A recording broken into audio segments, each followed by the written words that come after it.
Hey everybody, it's Blue Blade Studios and welcome to episode 17 of Blue Blade's Christmas Cinema. For today's episode, we're going to talk about Disney's The Santa Claus.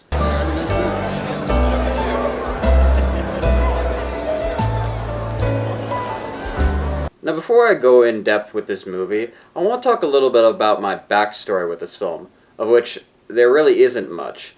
See, I thought I had never seen this movie. I don't ever remember watching it as a kid.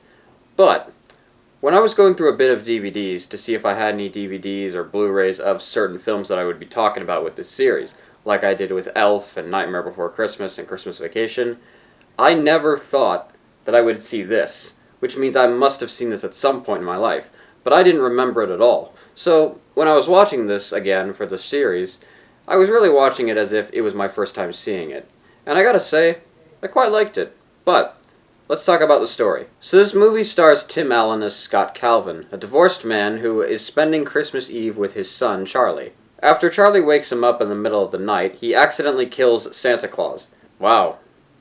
I did not see that coming. He's then taken to the North Pole and he finds out that he is now the new Santa. He doesn't want anything to do with it, but his son absolutely loves the idea that his dad is Santa Claus. Scott is told by the head elf Bernard that he will be needed by next Thanksgiving. Charlie loves the fact that his dad is Santa Claus, but this gets the attention of several people, including his mom and her boyfriend. And Scott does whatever he can to prevent himself from becoming Santa Claus, but as the months go by, certain things just keep on happening. He keeps getting fatter, and no matter how many times he shaves his beard, it just keeps growing back. And in the end, Scott ends up doing the job and he accepts his new role as Santa Claus. So after seeing this film, I gotta say that I do like it. It really gives me the vibes of the traditional family Christmas movies. There's a lot of great things about this movie, honestly. I think one thing I do like is the relationship between Scott and Charlie. The scene where Scott first does all the stuff that Santa Claus does is honestly a really good scene.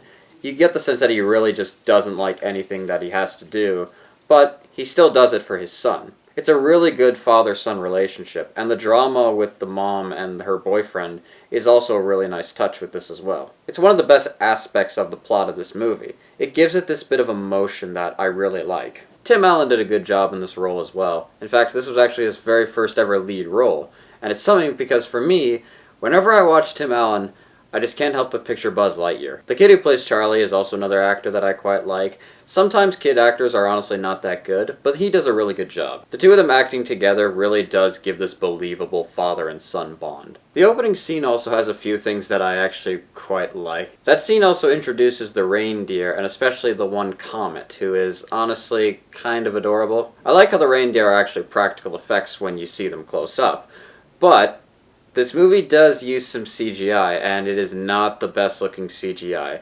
I understand this film came out in the 90s, and it honestly had a fairly low budget, but I don't know, it's just not the best looking.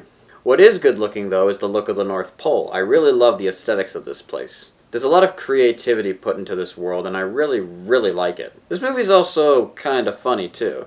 It's not the funniest film ever, and honestly, not every joke made me laugh. Maybe if I was younger and had seen this film, I would laugh more. But that being said, this film still got a laugh out of me.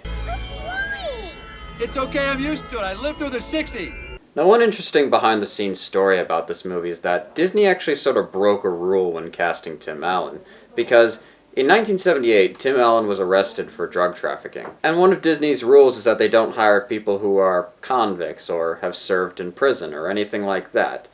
But they broke the rule when casting Tim Allen, and honestly, I like that. Because if it wasn't for that, not only would we not get this, but we wouldn't get Tim Allen as the voice of Buzz Lightyear. Now, my opinion on the Santa Claus is very positive. There's a lot of good things about it.